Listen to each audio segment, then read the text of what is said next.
여러분, 자기 아래 부하 판사를 탄핵의 그 지옥으로 그냥 밀어넣고 나는 자리 보존해야 되겠다고, 쉽게 말하면은 부하 판사를 그냥 정치권에 갖다 바치고.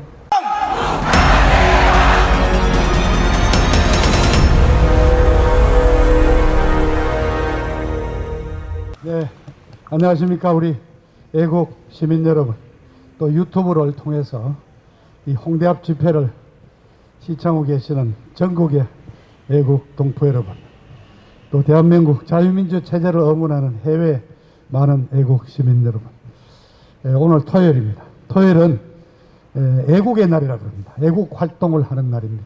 오늘도 우리 오이 박사 팀이 홍대 앞을 나왔습니다. 홍대 앞이 지금 네 번째인가 그렇죠? 네, 굉장히 저희들이 상당히 여러 가지로 감동을 받고 있습니다. 우선 여기가 이동 인구가 많고요. 특히 이렇게 젊은 분들을 이렇게 많이 만날 수 있는 거리가 쉽지 않거든요. 그래서 여기는 일반 태극기 집회와 달리 목청을 돋궈 가지고 막 이렇게 그냥 선동을 하고 박수를 하는 어떤 그런 보다도, 이 버스를 기다리거나 또는 여기 데이트하러 오셨거나 또는 저기 떡볶이를 먹거나 전철로 내려가거나 이 다니는 젊은 분들이 저희들이 이렇게 얘기하는 것을 짧은 시간이지만은 귀담아 듣는 모습을 보게 됩니다. 그렇다면은 이런 분들한테 차분히 우리가 설명을 드려야 되지 않느냐 하는 그런 생각을 하게 됩니다. 아무튼 이 홍대 앞에서 연설을 하면서 이 젊은 청년들과 같이 이렇게 눈도 마주치면서 많은 힘을 얻습니다.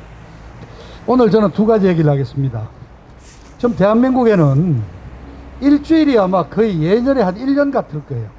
하여튼 매주 충격적이고 세상에 정말 볼 수 없었던 일이 하나씩 생겨납니다. 자, 이번 주에 바로 이틀 전에 대한민국 헌정사 70여 년 동안에 처음으로 판사에 대한 국회 탄핵이 이루어졌습니다. 이게 처음입니다. 지금 대한민국은 아시다시피 입법, 행정, 그리고 마지막에 사법부, 이렇게 3부가 이른바 권력을 독립하고 있는 상권 분립 체제를 지키고 있고요.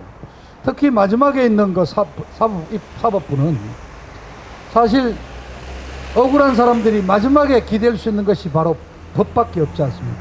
법치주의가 실현되는 사법 정의의 마지막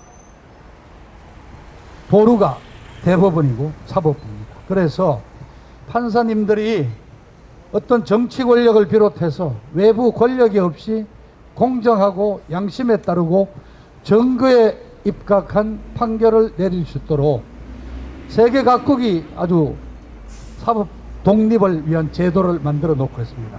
첫 번째가 법관들에 대한 종신직입니다. 그렇습니다. 미국 경우는 법관은 종신입니다. 근데 대한민국도 과거에는 굉장히 종신에 가까웠는데 정년만 있고, 최근에 이제 10년으로 했습니다만은 10년이면 특별한 사유가 없으면 재연장이 되는 거죠. 그리고 법관들에 대해서는 국회의 탄핵 절차 없이는 함부로 쫓아낼 수 없도록 신분 보장이 되고 있습니다. 그런데 드디어 대한민국 건국 이래 3년 만에 판사에 대한 탄핵이 이루어졌습니다. 지금 국회는 여러분 아시다시피 민주당이 선거 때 179석을 차지했고, 일부는 지금 무소속으로 비리 때문에 나가 있고, 또 열린우리당 비례대표가 있고, 이렇게 복잡하지만 정의당까지 포함해서 190석에 가까운 압도적인 다수를 차지하고 있습니다. 거기 10명만 더 보태면은 헌법도 고칠 수 있고 대통령도 탄핵할 수 있는 압도적인 의석수를 더불어민주당이 차지하고 있습니다. 저희들은 4.15 총선거가 아주 사전에 치밀하게 계획된 디지털 부정선거라고 보고, 바로 이 더불어민주당, 이 좌파들이 180석 이상의 의석을 가지고 국회 입법활동을 자기들 마음대로 농단하기 위해서 부정선거를 저질러야 될 필요성을 느꼈다고 우리는 보고 있습니다. 그리고 그러한 우리들의 주장을 많이 그렇게 받아주지 않고 전파되고 있지 않지만은 바로 2달 전 11월 3일 미국 대통령 선거에서 생방송으로 중계방송되는 가운데 갑자기 민주당 후보 지지율이 14% 이렇게 올라가는 스파이크 현상 같은 걸 여러분들이 목격을 했지 않습니까? 디지털 부정선거를 치러서 압도적인 의석을 확보했다고 저희들은 지적합니다. 자, 이들이 부산고등법원에 임성근 부장판사를 해임을 했습니다. 해임한 이유는 간단합니다. 최근에 여러분 정경심이 그 조국이 마누라 정경심에 대해서 실형이 떨어졌죠. 그리고 그 조국이 아들 또 대학 입학을 위해서 변호사 사무실에서 인턴 생활을 했다고 뭐 8개월에 걸쳐서 16시간 했다는데 그래 따져보니까 한 번 나갈 때마다 한 10몇 분 15분씩 있었더라고요. 그게 인턴입니까? 그런 15분 하는 인턴이 있습니까? 복사지 몇 장에다 주면 인턴이 되는 겁니까? 그래서 인턴 증명서를 허위로 발급한 혐의로 최강욱이 청와대 비서관 했죠. 지금은 더불어민주당의 위장으로 만들어낸 열린 민주당인가 하는 비례대표 정당의 당대표 겸 국회의원입니다. 최강욱이 실형 선고했습니다. 이런 몇 건의 판사들이 양심적인 재판을 하는 것에 겁을 주기 위해서 끄집어낸 사건이 임성근 부장판사입니다. 임성근 부장판사는 14년에 서울중앙지법의 형사부의 수석 부장판사로 있었는데 13년 말입니까? 이른바 박근혜 대통령 시절에 그 밑에 있던 그 아주 가까운 행정관 젊은 비서들 중심으로 그 유명한 정윤회와 바깥에서 정기적인 모임을 가지면서 얘들이 정치를 좀 말아먹고 있다는 이른바 정윤회 사건이 터졌고, 그런 사건 와중에서 14년 봄에 그 세월호 사건이 터졌을 때 얘들이 성기를 잡았다고 그래서 박근혜 대통령에 대한 공격과 탄핵의 시작이 바로 4월 26일 세월호 침몰 사건 아닙니까? 그때 박근혜 대통령의 청와대 행적 7시간이 문제다. 그 7시간을 그렇게 물고 늘어졌습니다.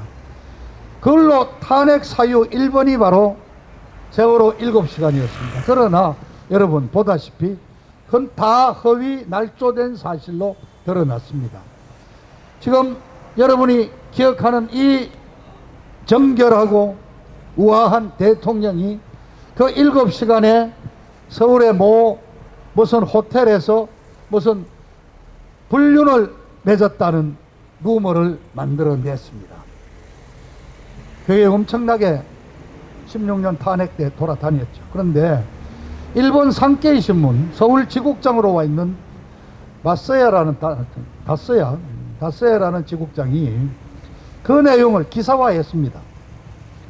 산케이 신문은 좀 좌익입니다. 북한과 굉장히 가깝고 북한의 지국을 갖고도 있죠. 그 산케이 지국장이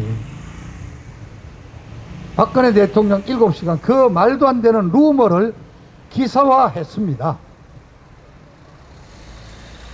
그래서 명예훼손으로 청와대에서 고소를 해서 재판을 받았는데, 박근혜 대통령 시절만 해도 언론의 자유가 살아있으니까 개인적으로 이분이 대통령을 사적인 의도로 음해한 것이 아니라 공적인 언론이라는 차원에서 보도한 거니까 무죄를 선고했습니다. 그러나 판결문에 보면은 언론 자유라는 큰 대의를 위해서 무죄를 선고하지만은 중견 언론인이라고, 특히 외국에 나와 있는 언론인이 이런 식의 루머를 기사화해서 공표했을 때 이것은 대통령에 대한 개인적인 명예훼손뿐만 아니라 대한민국 국민을 희화한 악의적인 허위 보도라는 사실을 명시를 했습니다. 그러나 이렇게 괘씸하지만은 언론 자유라는 입장에서 죄를 묻지는 않는다 하는 것을 판결문에 판사가 용감하게 했습니다. 그런데 이 민주당 좌빨들의 주장에 따르면은 수석 부장으로 있는 당시 임성근 부장판사가 그 재판부를 불러서 그런 내용을 적시하도록 강요를 했다는 제목으로 이른바 사법농단이라는 이름으로 임 부장판사를 고발을 했던 겁니다. 그런데 이미 작년 20년 1월 달에 1심 재판으로 무죄를 받고 더 이상 재판이 진행되지 않고 있는 사건입니다. 그런데 최강욱이, 정경심이, 이제 조국이도 곧 이제 실형받겠죠. 이런 사건에 법원의 일선 판사들이 양심적으로 판결하는 것을 겁을 주기 위해서, 사법부 발목을 잡아놓기 위해서 과거 사건을 끌고 와서 지금 임성근 부장판사를 탄핵을 시킨 겁니다. 그런데 이분은 이달 2월 말로 그만둡니다. 정년이 돼서. 그리고 작년 5월에 담낭 수술도 하고 해서 건강이 안 좋아가지고 이미 5월 달에 대법원장에게 사표를 제출했습니다. 그런데 지금 탄핵이 이틀 전에 이루어졌는데 2월 달에 그만두는 판사를 굳이 탄핵을 시켜야 됩니까? 그런데 그 의문이 풀렸습니다. 이미 작년 5월 달에 사표를 냈는데 대법원장이 사표 수리를 안 넣은 거예요. 그러니까 이분이 대법원장을 단독 면담을 신청해서 만나서 정말 건강도 안 좋고 그런데 물러나야 되겠습니다. 그때 대법원장 김명수가 한 내용이 뭡니까?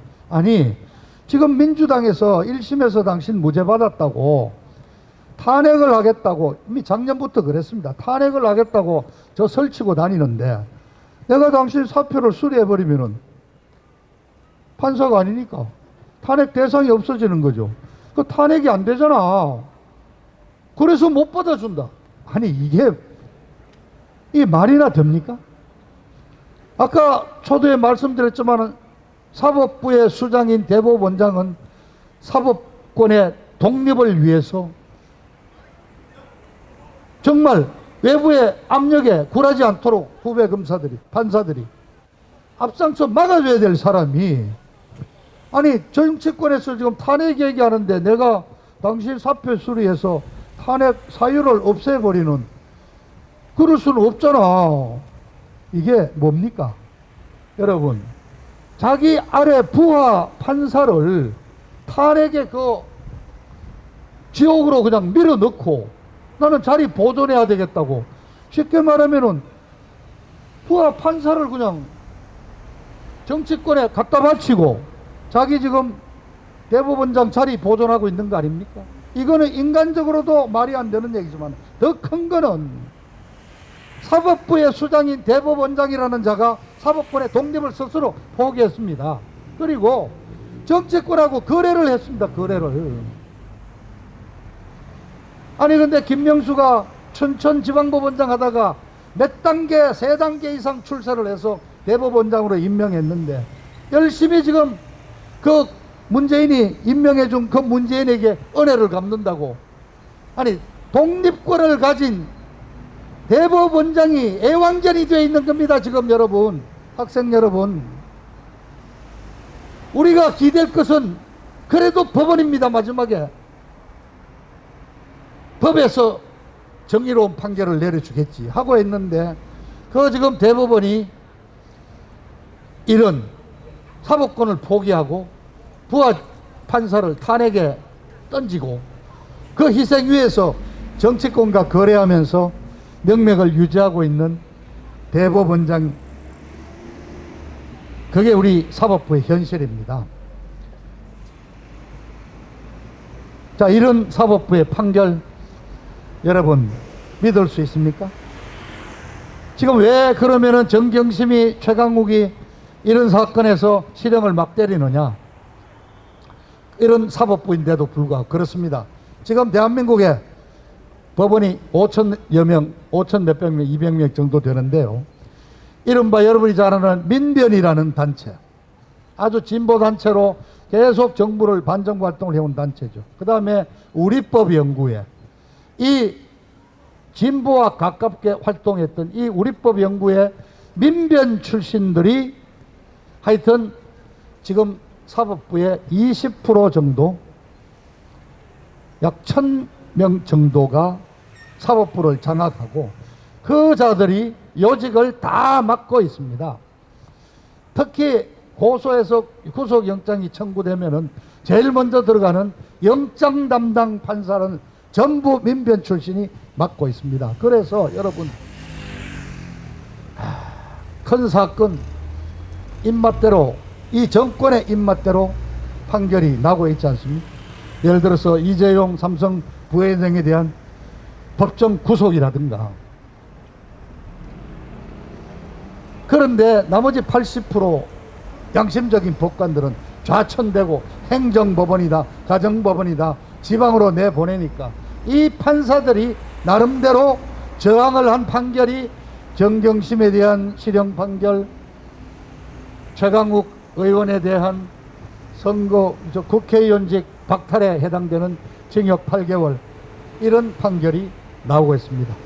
자, 이번에 스스로 사법 독립을 포기한 대법원장의 이 행태를 보면서, 자, 임성근 판사 동기 140여 명이 대법원장부터 물러나라 들고 일어났습니다. 지금 생각해 보니까 우리 박근혜 대통령님 옳았습니다.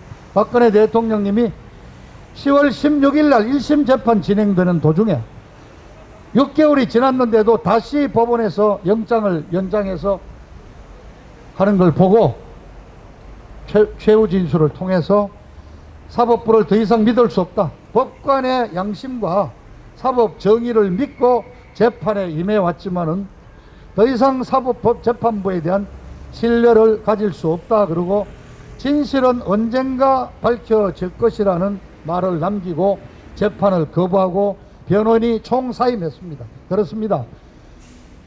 여러분 정확히 기억해 주십시오. 17년 10월 16일 이래로 박근혜 대통령은 변호사의 조력 한 푼 없이 침묵으로 문재인 이 정권에 맞서 투쟁하고 있습니다.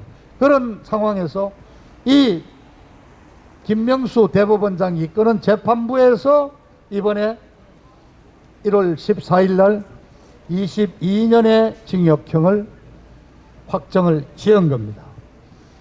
긴 얘기하지 않겠습니다. 한 가지만 말. 여러분, 박근혜 대통령 죄목 중에 뇌물죄가 있습니다. 그 뇌물 아마 여러분들은 아마 거의 대부분이 지나다니는 우리 젊은 우리 홍대 주변 분들, 아, 그 뭐 미르재단인가 무슨 창조문화 뭐 이런 재단을 만들면서 재벌 그룹부터 10억 뭐 20억 50억씩 740억인가 모은 거, 그게 뇌물이다 알 겁니다.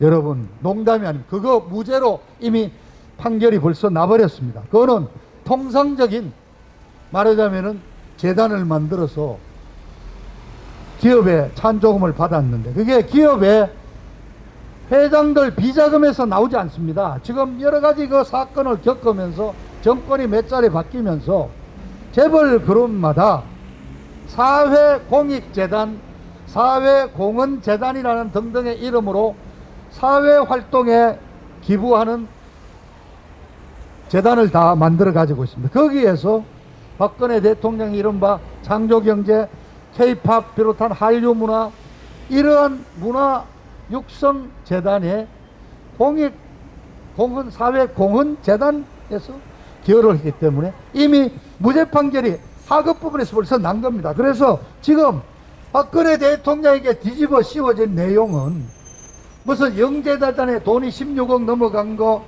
K스포츠 재단, 그 대통령과 아무런 관계가 없는 겁니다.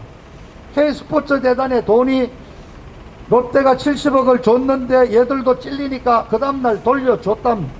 그리고 SK그룹에 90억을 요구를 했는데 그 돈을 안, 이런 돈이 다 뇌물로 되고, 결정적인 거는 대한민국 체육단체 승마협회의 회장사인 삼성전자에서 최유라를 비롯한 육상 유망주들을 도쿄올림픽을 겨냥해서 이른바 도쿄올림픽을 겨냥한 승마 유망주 육성 사업이라는 프로그램에 따라서 말을 3마리 사가지고 승마 선진국이라는 유럽, 독일에서 전지훈련을 하는 경비를 대준 그 돈이 박근혜 대통령에 대한 뇌물죄의 핵심입니다. 여러분, 박근혜 대통령이 말을 탑니까? 박근혜 대통령이 무슨 펜싱을 합니까? 체육선수입니까? 박근혜 대통령이 그 뇌물이 무슨 관계입니까? 그런데 그 뇌물죄로 15년입니다. 그리고 국정원에서 준 대통령 특활비를 35억을 썼다고 5년을 때려서 20년, 그리고 선거 개입해서 2년 이렇게 돼 있는데, 자 대통령님한테 좀 죄송한 얘기지만은 조두선이 알죠?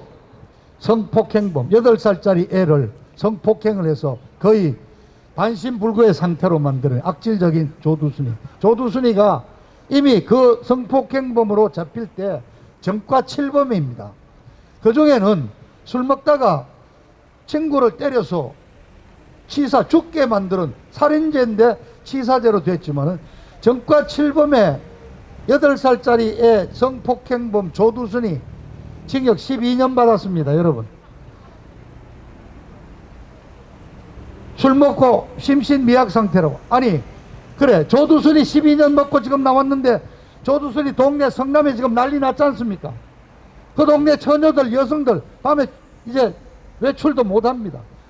전자발찌 차고 있는 조두순이 12년 받고 나왔는데 박근혜 대통령이 그래, 그런 성폭행범, 전과 8범, 연쇄살인범 수준으로 그렇게 위험하고 악독한 범죄를 저질렀습니까? 여러분, 22년형은 그대로 살면은 지금 연세가 올해 70입니다. 이제 종신형에 해당합니다. 결국 죽을 때까지 감옥에 쳐넣어놓겠다는 판결인데, 자, 사법 독립을 포기하고 정치권과 뒷거래하고 있는 저 김명수 대법원장 체제하에 대법원의 이 판결을 우리는 승복할 수가 없습니다. 박근혜 대통령 본인도 승복하지 않습니다. 그래서 사면 얘기가 나올 때 저희들은 사면을 바라지 않는다고 그랬습니다. 박근혜 대통령에 대한 탄핵이 법 절차를 무시한 위법과 불법이고 그 내용이 하나도 없듯이 지금 4년째 끌고 있는 이 대법원의 22년 형 확정도 박근혜 대통령에 해당되지 않는 완전히 날조된, 뒤집어 씌우기 위한 재판이라는 것을 우리는 확신합니다. 그렇습니다. 이번에 이 임성근 부장판사에 대한 탄핵 과정을 보면서 지금 대법원은 그냥 검찰이 잡아 넣으라는 사람 기소해서 구형하면은 그냥 때려주고, 정부가 바라는 대로 우리 편, 자기 편들은 전부 관대하게 풀어주고 상대 측은 잡아 넣어 달라는 대로 형을 때려주는 아주 그냥 사법부가 통법부가 돼, 고무도장 재판부가 돼 있다는 사실을 분명히 지적합니다. 박근혜 대통령 마침 의왕시 구치소에 확진자가 발생하는 관계로 성모병원에 옮겨와 있습니다만 저희들은 박근혜 대통령님의 적극적인 석방을 요구하고 있는 단체입니다. 박근혜 대통령은 문재인이가 무슨 은혜를 베푸는 사면의 방식이 아니라 구속형 집행정지라는 방안이 있습니다. 바로 구속형 집행정지를 결정할 수 있는 최종 권한은 윤석열이가 갖고 있습니다. 윤석열이가 이른바 특검팀의 수사팀장으로 가서 이러한 날조 혐의를 날조하고 태블릿 PC를 날조하고 이렇게 해서 박근혜 대통령에게 22년에 중형을 내리도록 한 장본인인 윤석열이가 정말 법조인으로서의 양심을 가진다면 칠순의 고령에 여러 가지로 어깨가 안 좋고 관절염,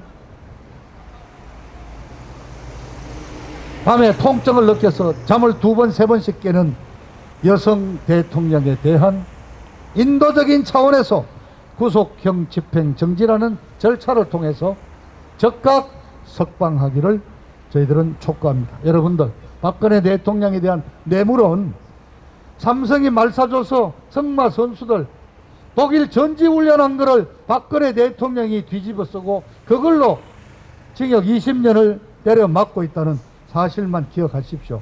미르재단 무죄 판결 벌써 나고 아무런 죄가 안 된다고 결정났습니다. 오늘 여러분 이 홍대 앞에서 드릴 말씀이 많습니다만은 또 제 다음에 아주 귀중한 연사를 모셨습니다.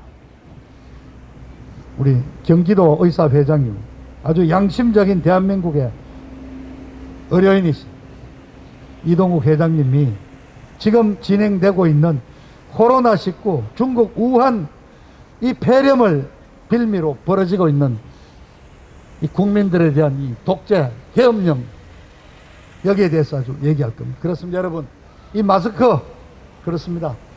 이 마스크를 쓴 게 전염을 막기 위해서 우리가 쓰고는 있습니다만은 마스크를 꼈다고 할 말이 있어도 입 다물고 사는 침묵을 강요받고 있습니다. 그래서는 안 되겠죠.